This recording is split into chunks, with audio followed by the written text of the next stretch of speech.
I'm so tired of people saying that it's just a movie, it's just a comic book, it's just a TV show. No, it's not. Stories are the building blocks of our culture, of ourselves, even of our own psychology. We are a product of the stories we tell ourselves about our own past and the experiences on a daily basis, but also the stories that we choose to spend time with. What types of values, our feelings, or whatever are they promoting? What types that we like to spend our time around? They're going to shape us. They're going to shape our personality and character, and they're going to shape our perception of the world and the acts and behaviors that we put out into the world. And people don't understand that. They go, it's just a movie. It's just this. I can like and promote whatever I want. Well, of course you can, but you should pay attention to the responsibility that you have. Consume stories responsibly. As a member of society, as a human being, responsibility to yourself.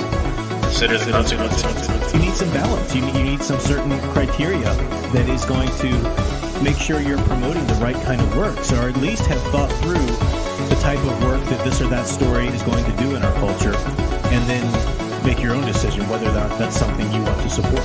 Consume stories responsibly. Consider the consequences. Consume stories responsibly.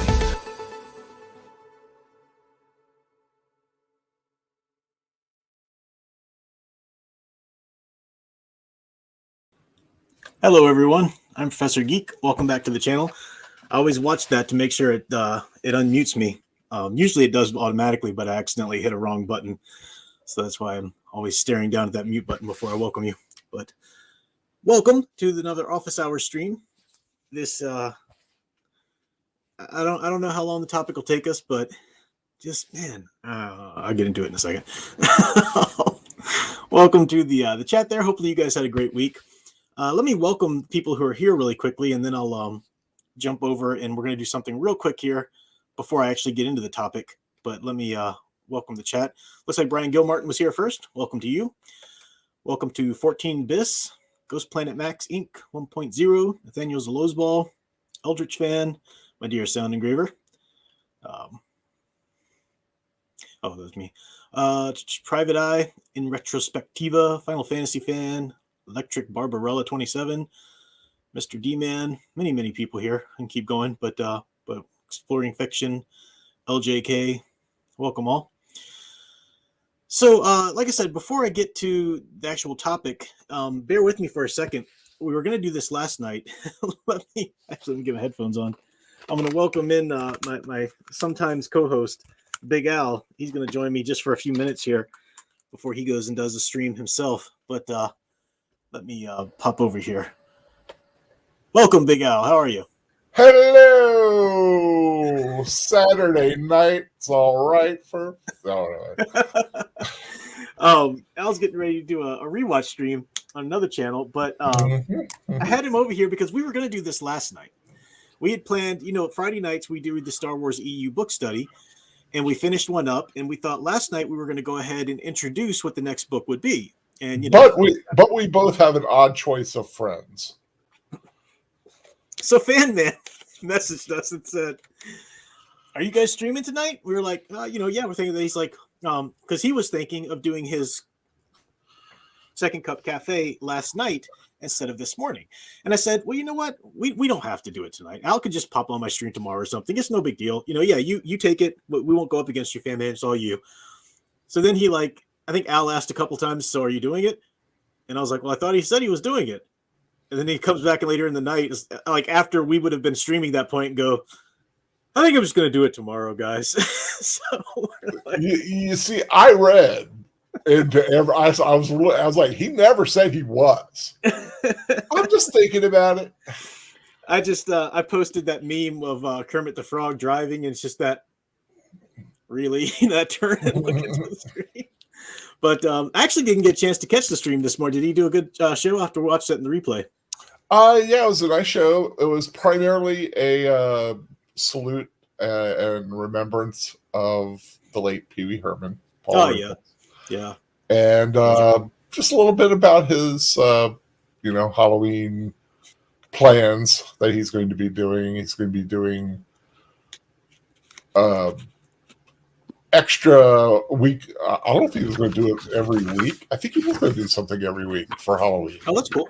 Yeah. So this week he put out a review of a ghost face plastic glowing thing that he got at Spirit Halloween. It actually looks pretty cool. Yeah. He's got Halloween. Unless he's like sad because it's so hot down there, he really comes alive at Halloween time. That's like the time where his channel shines even a little brighter. So definitely go check out the show this morning and then check out his Halloween content. As I have always said, the Fan Man reignited my love for Halloween when I met him and got to know him several years ago. So Halloween has been a much funner time of year than it usually was. Funner.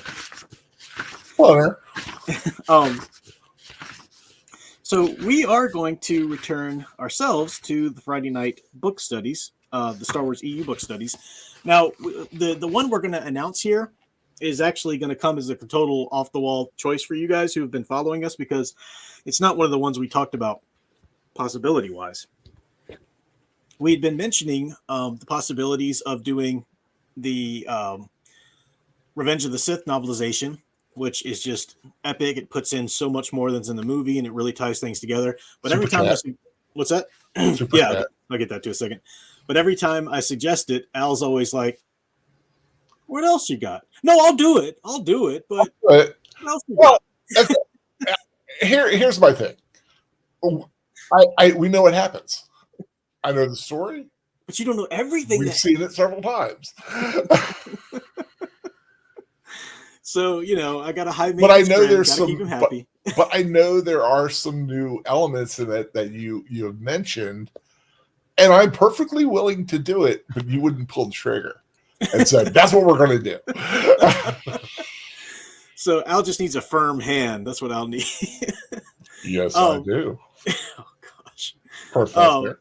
So we decided something different this time. We'll come back around to it. I'll make Al do it here eventually. But the other option we had thought of is maybe Force Unleashed, and I'm still kind of excited about doing that. But I thought, the novelization develops the story so much better than the games, and I realized they're actually comic books as well. And I feel like I should have read the graphic novels before I jump in to do a study of the book, talking about the differences between the different incarnations in media. Maybe the comics don't show as much of the novelizations. I don't know. I just need to have read them for myself before I do that. So that's on the pike at some point coming down as well. But what we decided on, looking at the novelizations that are out there, of course, a lot of unabridged audio versions are available because, Al likes to have the unabridged audio version. A lot of them are available for the Old Republic era, because the Old Republic era was one of the ones that was really becoming populated right up to the point where Disney cut off the EU.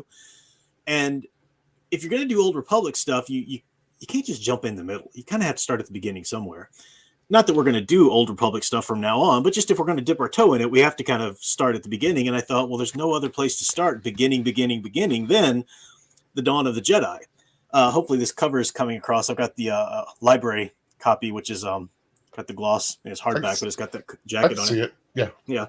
The Disney has released a Legends copy of this with garbage cover art. Oh my gosh, it looks like a cover art that would be for their High Republic nonsense. It's just ridiculous. It's like, what did you do? This was fine. This was just fine. So don't know what's going on with that. They're always playing around with it. Because wasn't there another cover for Darth Plagueis? Yeah, there's another cover, which I didn't think that was a bad. No, it was a good cover, but it just there's they put out multiples out, different covers every time they redo it. I will give them this: they did make an improvement on the second Darth Bane trilogy book cover.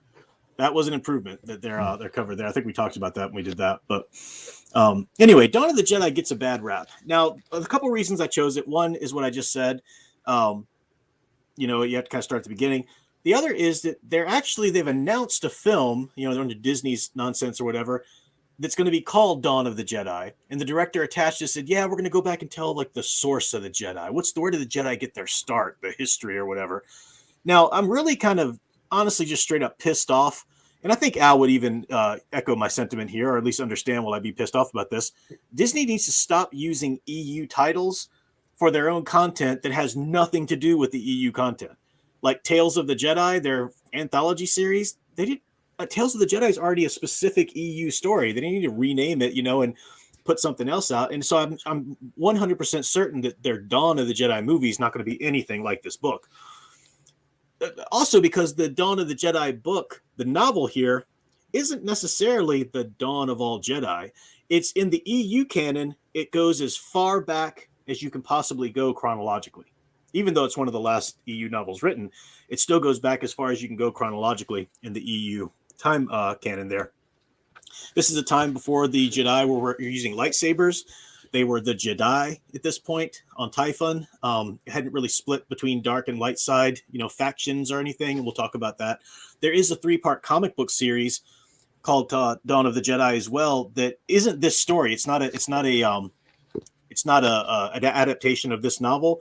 It takes up place right after this novel. But there's a little precursor, a little preface into the comics that does kind of talk about the origin of the Jedi and how they were all brought to Typhon before, things happened. Someone mentioned in the chat wondering who the author is. Tim Laban. Thank you. I should have mentioned that. Tim Laban. Yeah, they use these really cool blades instead of lightsabers and whatnot. So it's good stuff. So I've heard some people say, meh, this isn't that. It was so divorced from all the Jedi and Star Wars content that devolved because it's going all the way to the beginning. I loved it. I thought it was a very artistic novel. I did a review on my channel. You can probably find, but we're going to do a study and delve into it. So Star Wars: Dawn of the Jedi Into the Void is the subtitle of it. Dawn of the Jedi Into the Void by Tim Laban. There is an unabridged audio version as well as you can pick up the paperbacks very cheaply. If you want a good hardcover or want one of the ones with the original EU cover, I think you can get an original paperback EU cover pretty cheaply, but the hardcovers, like my library bound edition here, are going to take a little digging. That takes us to how many chapters should we read for the first one? You don't have your paperback copy yet, do you, Al? No. Okay. Let's go kind of slow on the first one then. Let's just go chapters 1 through 3. We'll certainly go more than that after we get into it, but just, to break into the world, to talk about what's going on for this coming Friday at 7:30, we'll do chapters 1 through 3 of Dawn of the Jedi Into the Void. Sound good? Sounds good, my friend. Cool. Let me get back to the super chat here that I missed here. Tim Spiegel for $10. Thank you so much, sir. Said, our rewatch is something you no longer have time for, Prof. It'd be cool to do one of the Ernest Rides again. Oh, Ernest Rides Again was such a great one. An Indiana Jones movie superior to Dial of the Destiny. So true. So true. Yeah, Ernest Rides Again was his first movie after the Disney era. Once the Ernest property reverted back to he and John Cherry, and they just wanted to make their own Ernest movies again. He had done Beverly Hillbillies. He was Jack Clampett in the great Beverly Hillbillies adaptation. Jim Varney was. But then they did Ernest Rides Again, which is really great. Rides Again is kind of a misleading title for those who don't know. It's actually a little bit of archaeology, a little bit of like you said, Indiana Jones. He's riding this big historic cannon down the road for a time. It's a great film. He's got a sidekick in that one, like a straight man, which is really good pairing. I think they should have done that more. I will say I do miss our rewatches. They're just fun. I love doing them, and with anybody who will do them. Yeah, Al still does rewatches all the time. The thing about rewatches is it's a labor of love because maybe 10 people watch, and out of those 10 people, maybe 2 of them are watching the movie with you. It's just something that people today, audiences don't have attention spans. It's a real deal to sit down and dedicate 2 hours to paying attention to something. Mm-hmm. And for a rewatch, at least the way I do them as like sort of DVD extra content where I'm doing commentary and I'm now analyzing it. So you should watch it once beforehand, then watch it to hear the commentary. And it's a lot of time put into it. It's a time commitment for just very little return, That's me anyway. What?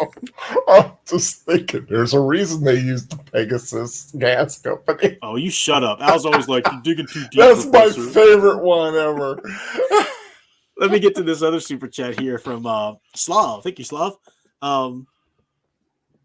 Actually, just a super friend. Yeah, super friend, channel member. Said, hey, Prof, did you get my email? Also, Dawn of the Jedi is a fun book. I don't care what Matt Wilkins said. Well, Matt Wilkins, actually, he didn't like it, but he was impressed by my review of it. He said, I'm impressed by that. He actually, I don't want to put words in his mouth, but the sentiment I received from Matt Wilkins was I apparently saw a little bit more into it than he did, and he was impressed by that. I don't know if he necessarily agrees with me in the end, but yeah, he actually posted my review on his website. But yeah, so even the great Matt Wilkins, I'll disagree with you a little bit here and there, but he's awesome. Everybody go check his channel out. Well, everybody can disagree and still be friends. I don't know about that. Right. Speaking of disagreeing and still being friends, I told Al, I said, you come in the beginning here so we can introduce, because then the content I'm talking about probably won't be to your taste. Or well, I thought it was going to be anti of that film, which I'm all for. My review is posted on my channel, by the way, if anybody's interested. My stream is going to be an anti of the antis of that film, which isn't necessarily pro that That's film. Weird. It's not a pro that film. I'm not arguing for that film at all. But I'll get into it in a second here. Sorry, Slav, I didn't answer your question though. You said, did I get your email? No, I didn't. I was actually looking for it. I don't know, and I checked my spam folder. Let me write my email out again and be very careful. Maybe I'd mistyped it or something, because I was actually looking forward to your email about where to find the unabridged, audios and stuff like that. Ooh. But I never received it. Let me make sure I typed this out right. Okay, so that's my email again. Maybe make sure that you send it to the right email, and I'll double check again. But maybe send me a couple. If you're sending a link, maybe send me another email without a link, just so I can, maybe the link is what's blocking it or whatever. I'll look for it though. But appreciate you doing that. Yeah, I thought maybe you couldn't find what you were looking for to send me. So yeah, this would be great. All right. Well, Al, I shall head out. I want to thank you for having me in to this special time. I am going to go off and do my rewatch tonight with on another channel. What are you watching? We're watching a Cinderella Story with Haley, one of the Duff chicks.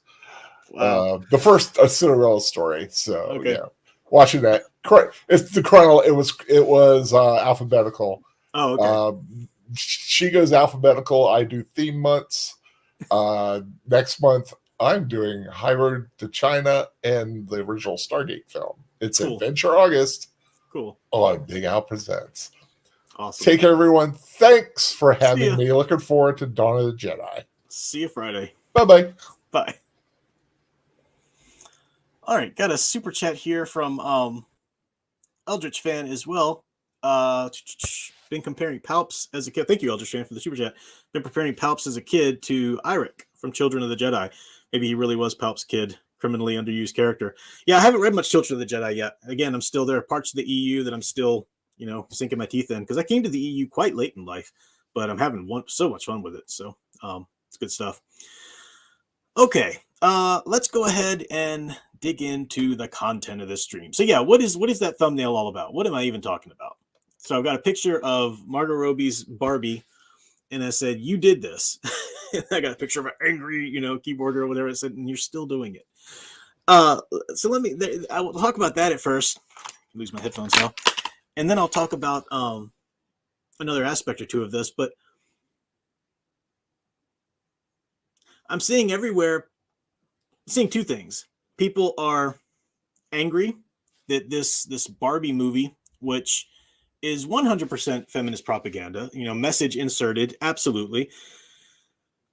I'm seeing people angry about it and how it's doing so well, and they're doing their bad reviews, and they're talking about it in the comment sections on videos, and they're flocking to videos that are talking about it.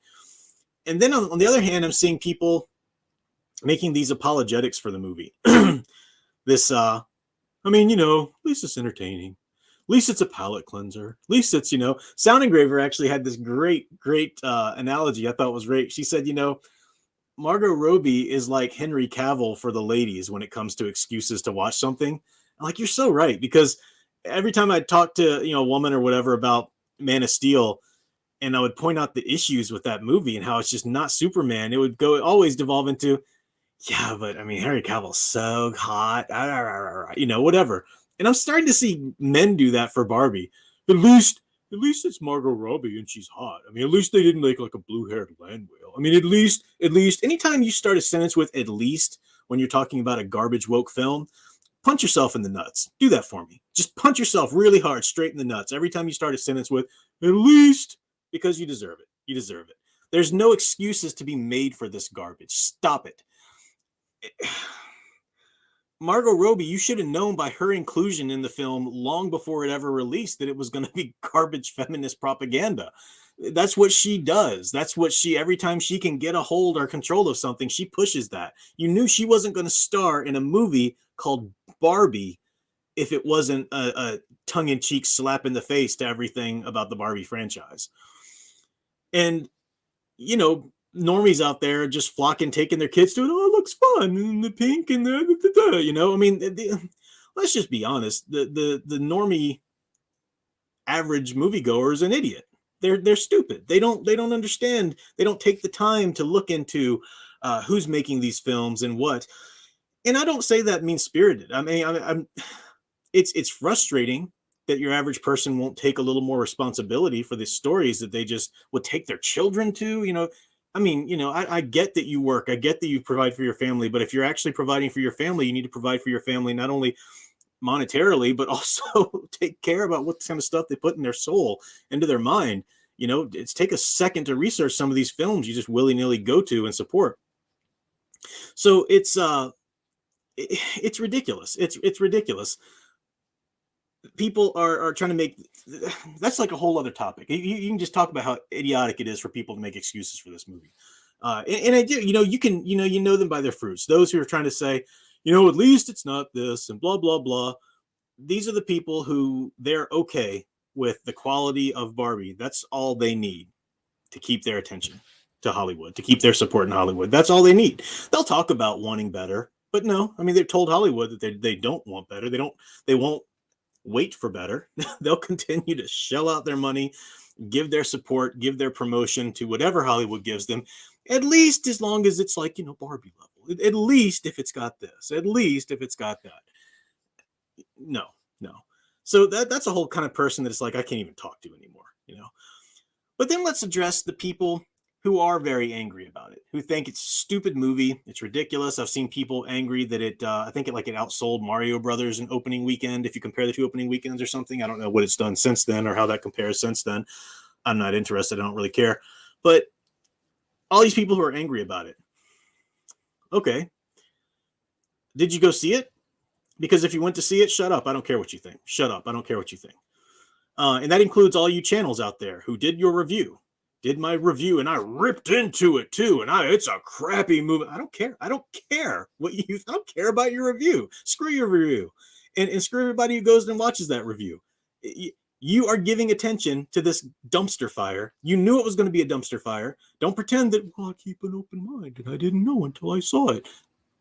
Baloney. No, you knew what this was going to be. If you're a person who doesn't want feminist preaching, hey, if you want feminist preaching in films, then go see it, do your reviews, whatever. You're at least being consistent. You're at least, maintaining your integrity, right?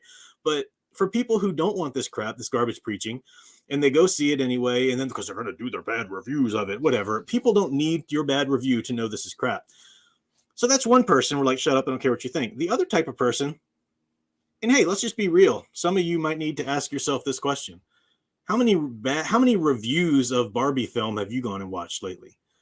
Did you love it? So-and-so's review, that was so funny. They ripped that movie a new one. It was so good. And did you share it? And did you hear about so-and-so's review too? Then that was really good too. So you had to watch that one. And we got to watch the script room pitch meeting. We got to watch that because, man, they get into that one too.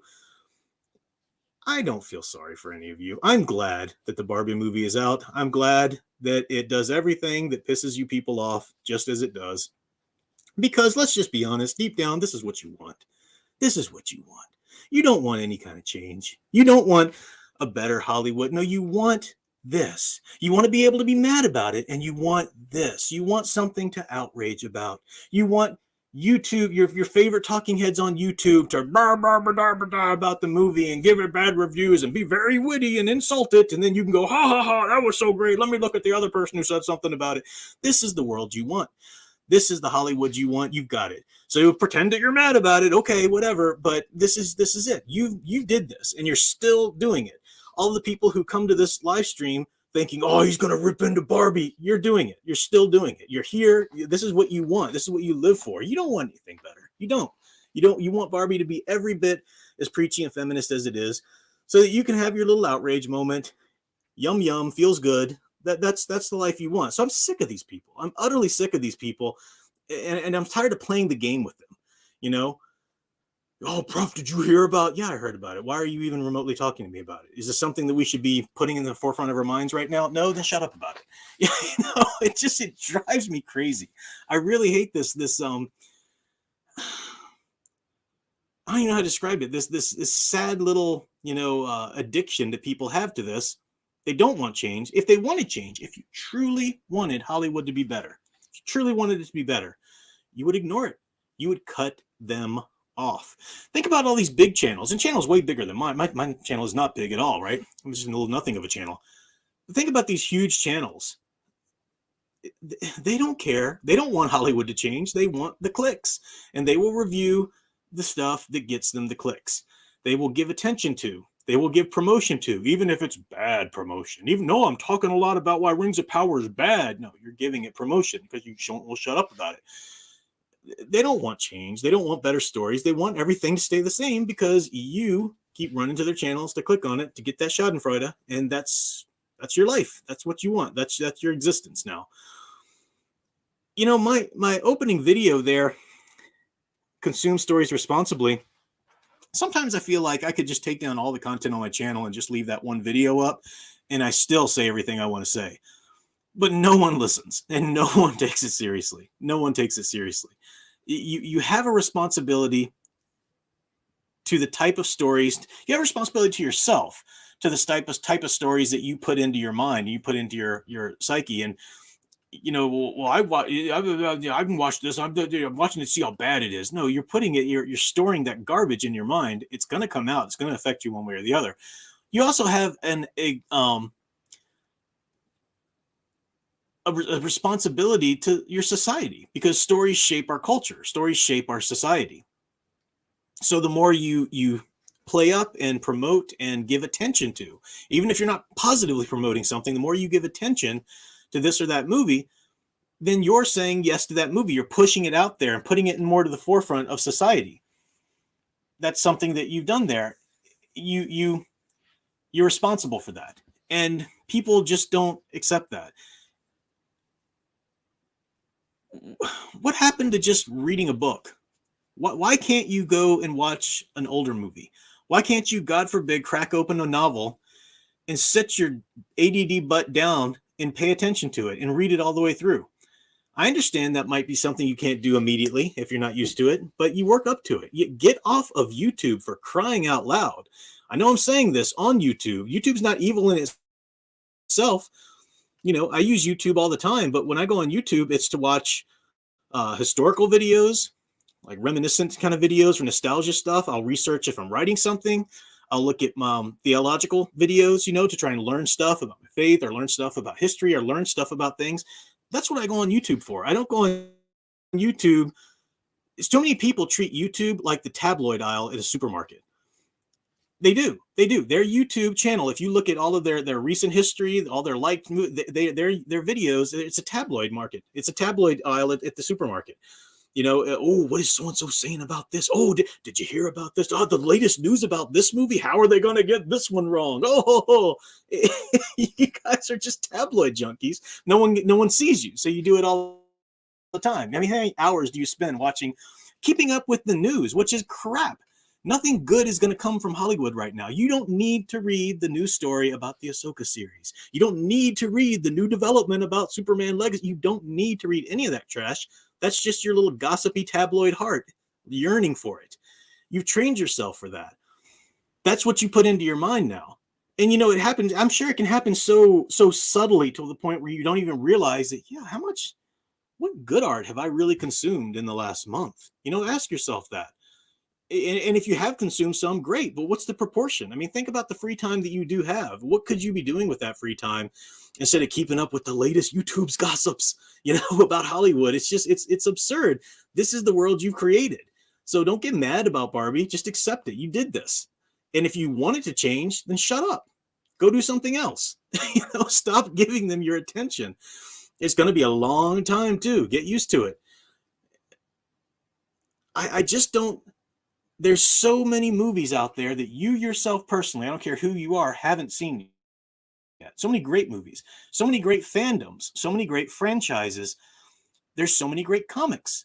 There are so many great books, video games, or whatever. There's just no excuse for, I don't have anything to watch, so I gotta watch the new thing. No, you don't. That's no. Stop speaking nonsense. So what is it that makes people just oh, gotta have that new thing though, because they want that sweet tabloid culture around it. That's what you want. I just don't have sympathy for these people. I'm laughing at the people who are mad about Barbie, not because I think it's good, whatever. I knew Barbie was going to be trash to begin with, but I just think it's adorable that we're so mad about this. I'm going to talk about it on my channel, do a bad review, and it's like you get the world you live in. You get the world that you live in, or that you create, the world that you live to create. I was reading a lot about, I'm kind of, I've said before, I'm sort of an early American history enthusiast. That's not my scholarship. I'm not an historian or anything, but I really love early American history, colonial, revolutionary, early American government times and stuff. So I read a lot and really going through Patrick Henry, because, I grew up a Virginia boy, and Patrick Henry is one of the Virginia boys. And what a fascinating character. And, with a lot of the characters who were essential or instrumental to the actual revolution there, whether it's Patrick Henry, Samuel Adams, Paul Revere, and so forth, you sense their struggle. When you really dig into the history, you sense their struggle trying to get their fellow colonists, their fellow Americans, to take this seriously. Like, they saw what Britain was doing to encroach on their freedoms. So we need to boycott. We need to do this. We need to do this. And one of their biggest frustrations for the longest time was just getting the public to wake up and see it and take it seriously for long enough to actually do anything to affect the change. Because what would happen was the public would, oh, that's an outrage. I can't believe that. Oh, that happened yesterday. Oh, I don't. What? Wait, what was going on now? I don't know. Here, I need some more tea up there. Can I order some more tea? And people just have this short cultural memory because they won't wake up and see the things that's going on.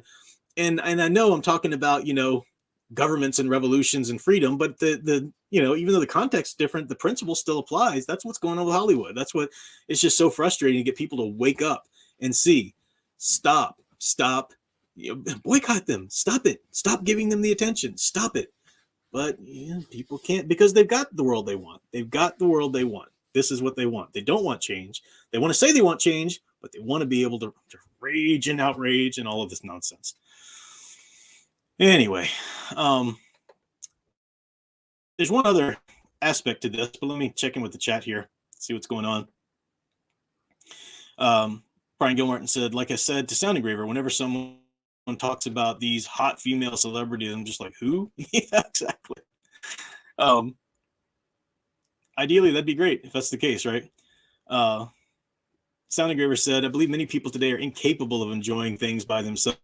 You access another world through a book, but not this world. Incapable of enjoying things by themselves. Have you noticed that there's a lot of trends on YouTube now?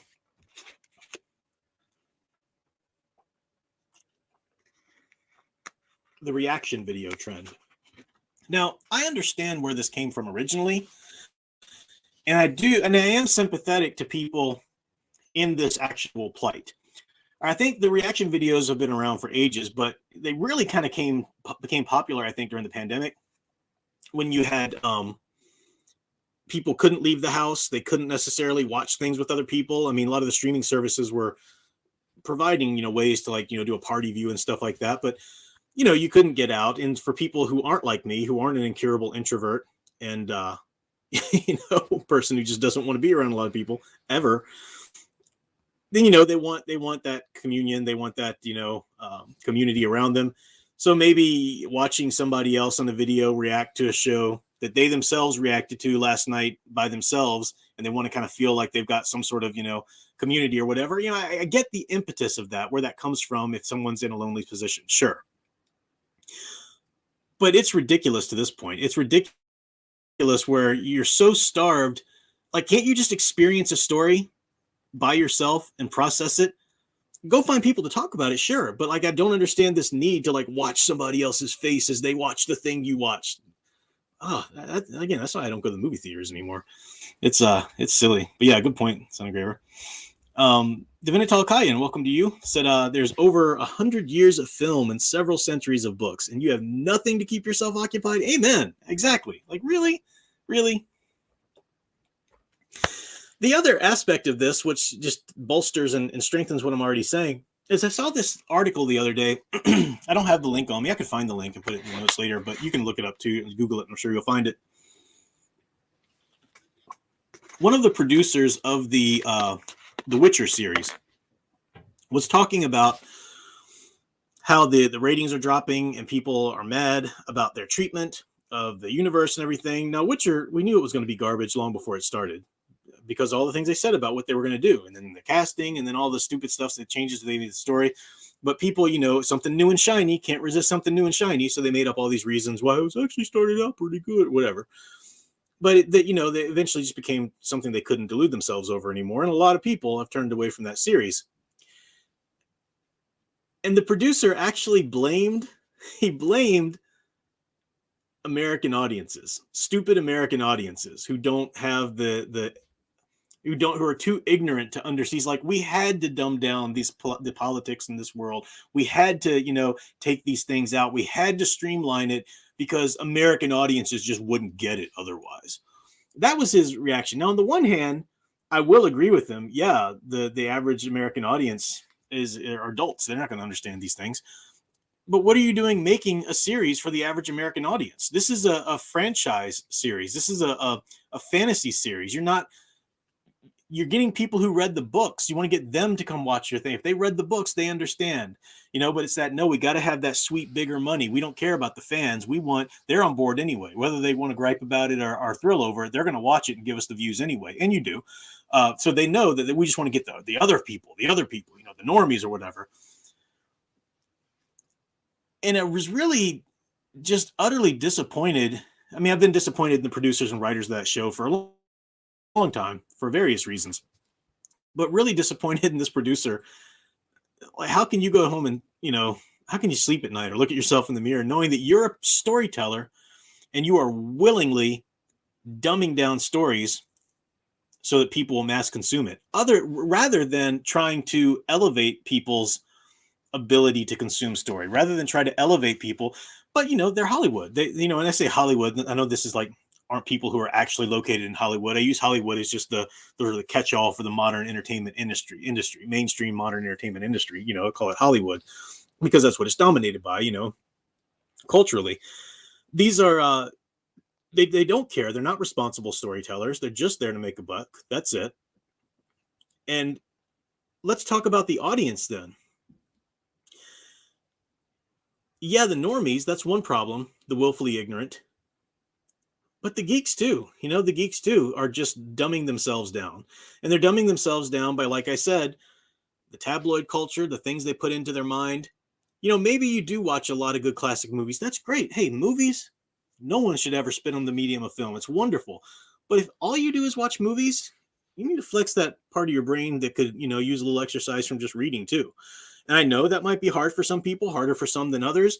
It's not something, if you're not used to reading, that you can just step into and sit down and read for an hour. No, certainly not. Maybe you have to start out with audiobooks, but you need to get your brain working because, I mean, you think about I do think, and I'm not a doctor, I have no science to cite here as a support, but I wouldn't be surprised at all.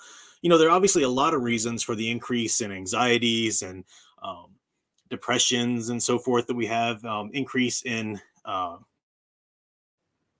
issues like dementia and Alzheimer's. And I know a lot of this is genetics too and stuff. I'm not at all stating that this is the only reason for this, but I wouldn't at all be surprised if one of the reasons for it is that people don't exercise their brains with story.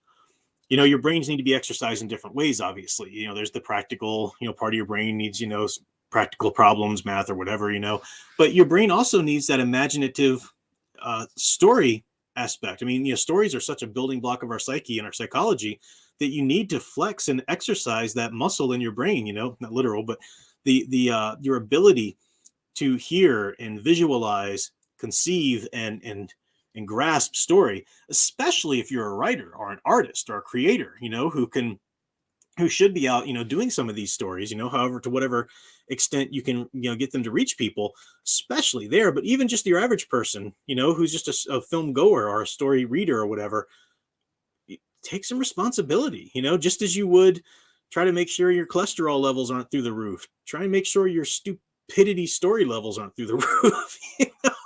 I mean, try to get a little vitamins now and then in a book, for crying out loud.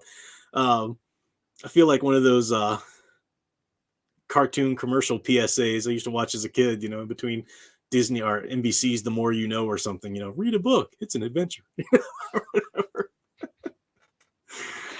Anyway, I see a comment here. Nathaniel Losball, should I take a page from Peter Jackson in his Lord of the Rings films? No, it's the American audience that is wrong.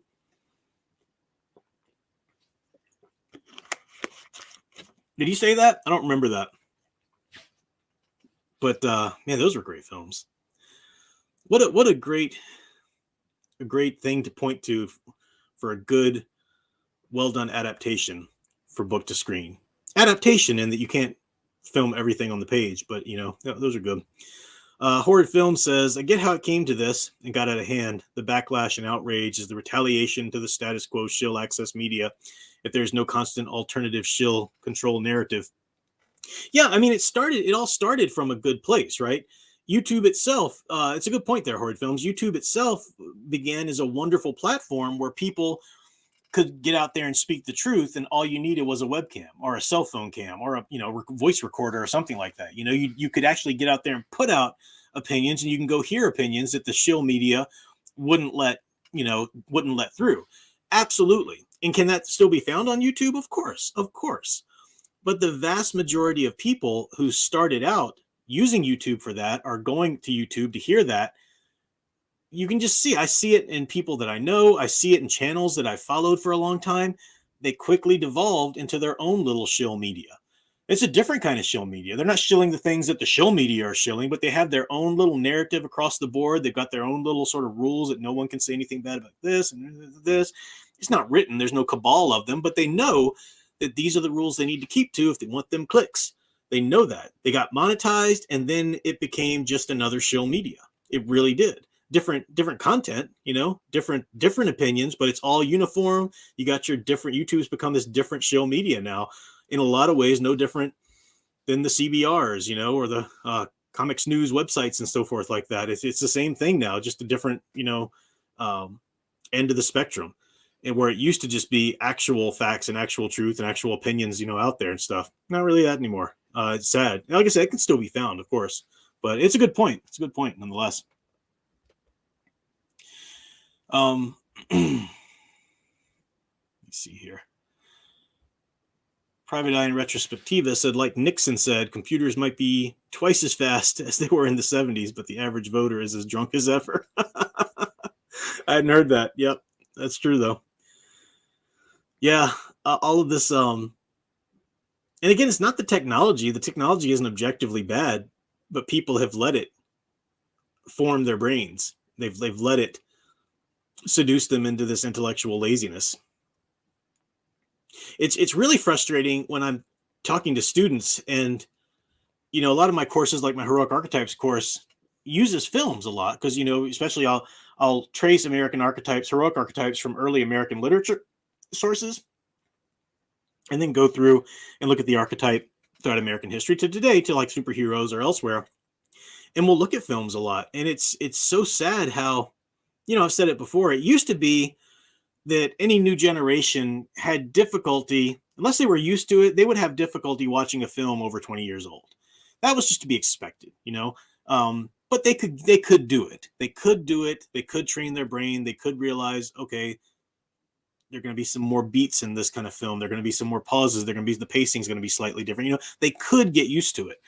Now it's to the point where it's not just that people are unable to watch films 20 years ago.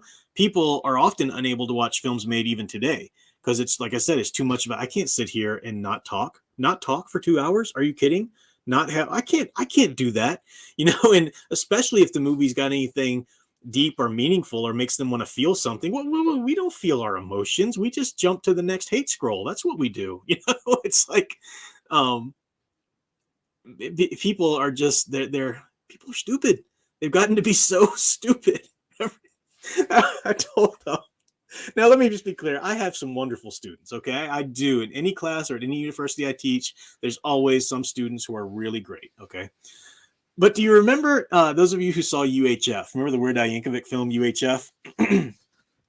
Remember, I don't remember the character's name, but the Weird Al Yankovic character, he and his roommate, they had a apartment in this building right below this guy who taught martial arts right above them. And I forget his name, but there's a clip on YouTube that you can go see. I showed this to Sound Engraver too. It wouldn't be politically correct today or whatever, but he's a famous actor. He's been in a lot of stuff. I don't know what his specific country of origin is, but he would play a lot of the Asian either a guru or a martial arts person. That's kind of the type of art character he played. And so Weird Al Yankovic and his friend, they're getting ready to go inside the building, and this guy in like a karate suit goes flying out the window above and hits the pavement below. And they look down and they look up and they go, "Oh, hey, so-and-so." And he's looking down and waving. He goes, "Beginner's class today?" And he goes, "Yeah, they're so stupid." And somebody else goes flying out the window and he looks at him and goes, "Stupid." I told Sound Engraver, that's what I feel like sometimes reading student papers or reading emails asking me like, "Do you have to read the whole thing?" It's like, I just want to scream at the computer, "You're so stupid." I get it, though. That's not all my students. I have some wonderful students. If you're ever a previous student of mine, stumble across my channel, it doesn't necessarily mean I'm talking about you. I do have some quite good students, but man, the vast majority of them, they do not pay us enough. That is so sure. Okay. I'm pretty much out of content to talk about now, and I'm also cracking myself up. So let me see what other comments I've got here to cover before I go. Make sure I did get all the super chats. Oh, I didn't get Sound Engraver. My dear Sound Engraver sent me a $2 super chat. It's a new take on We Just Want Entertainment. Yeah. There's this false dichotomy, or not a dichotomy, but there's this false idea out there that, look, I don't want to think about that. I just want to be entertained. As though entertainment means you can't think about it. Or if you do actually think about it and analyze something, well, then you're not being entertained by it. That's ridiculous. That's absolutely false. Entertainment should be engaging. It should entertain you, but it doesn't mean you shut your brain off, Even at times when maybe you're so fried that you do just shut your brain off, you're like, I can't think about anything right now. Let me see the pretty pictures and images. Okay, fine, but don't get comfortable in that. Don't make that a daily habit, divert yourself. Good entertainment should be a diversion, not a vegetable-like state.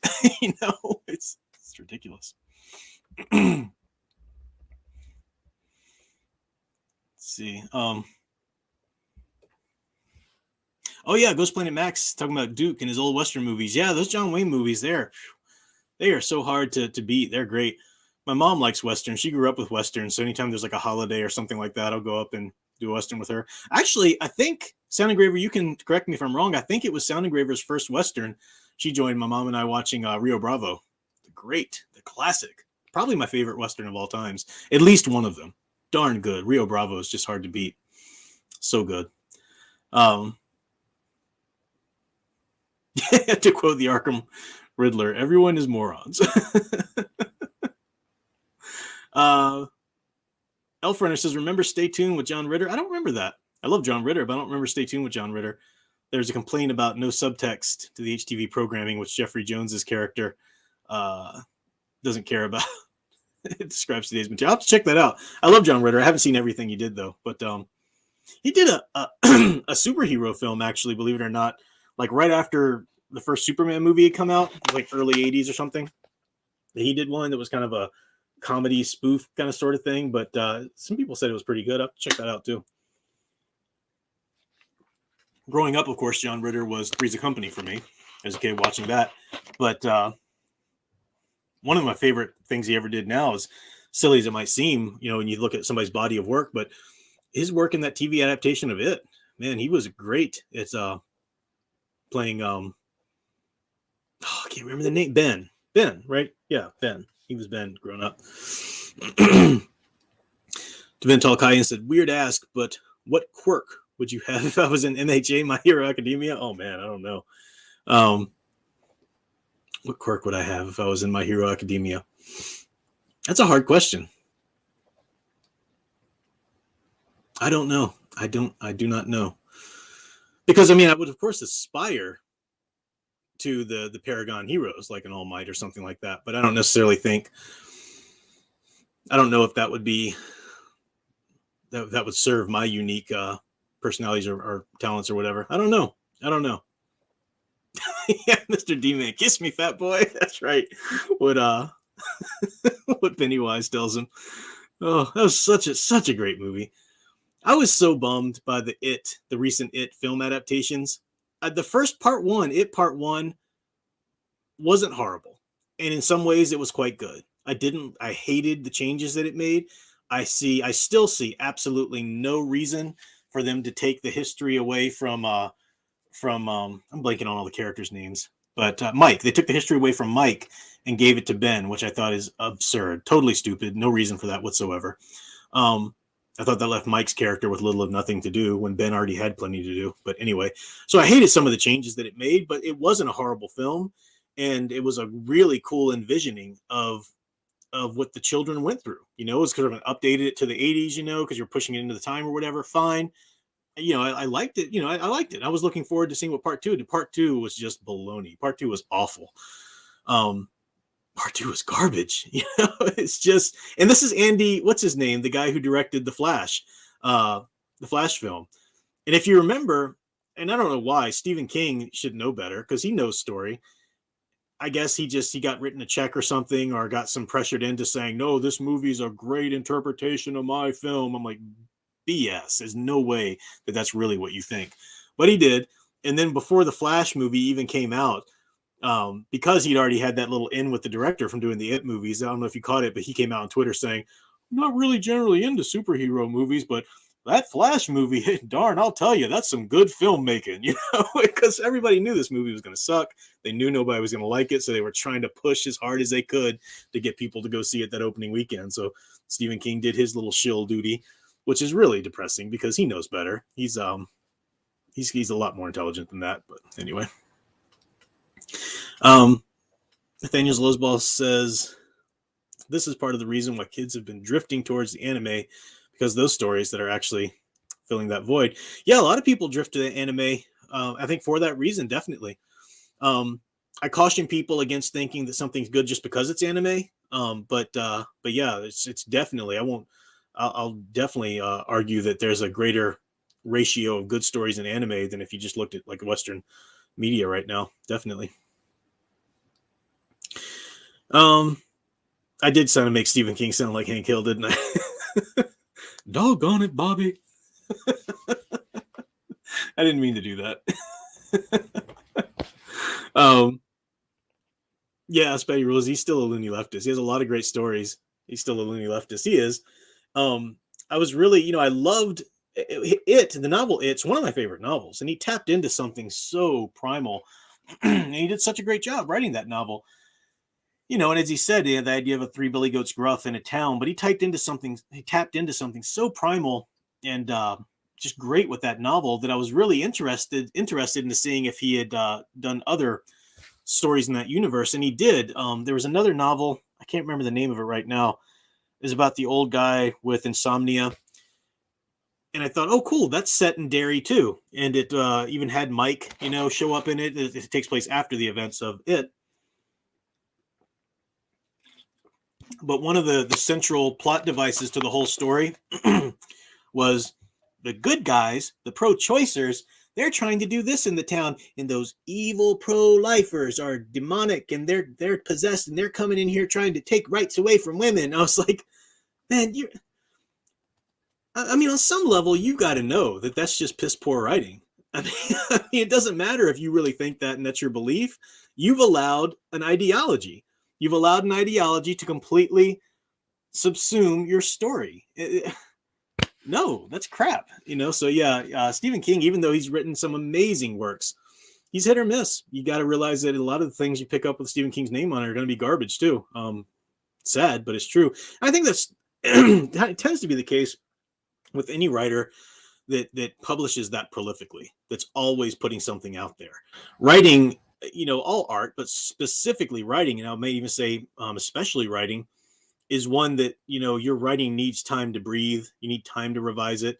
You can't write, revise, and send off to the publishers a novel in the space of a year. No. Even short stories need longer than that to really breathe and cultivate, which is why you have to start writing if you want to be a writer ASAP, because it takes a few years for any of that writing to get good enough to actually send out to somewhere, I'm going to kind of wrap it up here. My voice is going a little bit, but see, Private Eye said, what I hate about what people call entertainment today is that so many praise content that is just white noise, so that it's wrong having it in the background. Not that it's wrong having it in the background, but that's all it is. Yeah, I mean, it's just that idea of at least. Well, I went to see it because at least it's not this. I mean, do you do that with other things? I mean, if you're hungry, okay? You're hungry and, you have the means to go obtain food for yourself. I mean, I would hope that you would actually make the most out of that experience, eating when you're hungry, and eat something that's quality food, unless like money's an issue or something. But why would you wouldn't just go settle? And if you do, there's something wrong. Like, well, I'm hungry for a burger. I can afford the good meat, or I can afford to go to this place, that has a good quality burger. But it's like a block over there, and McDonald's is just right here, and it's fine. It's good enough. It's fine. I mean, again, unless you're like saving money or something. I know it's not a perfect analogy, but what's wrong with you? Be better. Stop it. I haven't watched Tarantino's Once Upon a Time in Hollywood. No. I like some of the things Tarantino does. I like the Kill Bill trilogy, or Kill Bill movies, duology, I guess. But at the same time, I can hardly a little bit of Tarantino goes a long way for a long time with me. Like, I don't think I'll ever want to go watch his whole catalog or anything. I have heard good things about that film, though.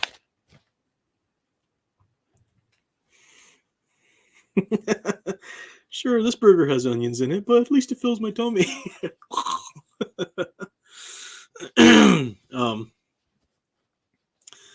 All right, guys. Well, I'm going to go ahead and call it here. I don't believe Sound Engraver is doing a stream tomorrow, but you can correct me if I'm wrong.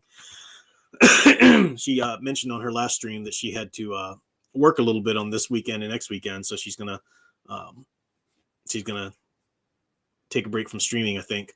But she can correct me if I'm wrong there. Yeah, no stream. Okay, or next week. I need to veg a bit, and when I say veg, I don't mean that's like code, right? I don't mean not think, just watch images. No, I'm gonna divert myself with a good story, whether it's a video game or a show or whatever, and think about things and keep my mind on something else for a bit. Take a break. Thank you, Ed Star. I appreciate that. Yeah, I meant to say hi to you earlier, but I think Al was talking, and never know if you're gonna remember when he stops talking. Love you, Al. So that's all for tonight, guys. Thanks for hanging out. I'll cut out some parts of this and make it a stream, make it some videos if I can, and definitely be back by Friday for the Dawn of the Jedi book study. Don't forget, we're doing chapters 1 through 3, Tim LeBon's Dawn of the Jedi Into the Void, the very earliest piece of EU fiction, chronologically speaking. It's one of the last things to be written, but chronologically speaking, it goes back as far as you can go in the EU canon, chronologically speaking. So it's really good stuff. We're going to dig into that. It's a good novel. That's all for tonight. Thank you guys for hanging out. And until next time, keep enjoying and digging deeper into the true blue stories, even if they're not new content that you enjoy. Bye.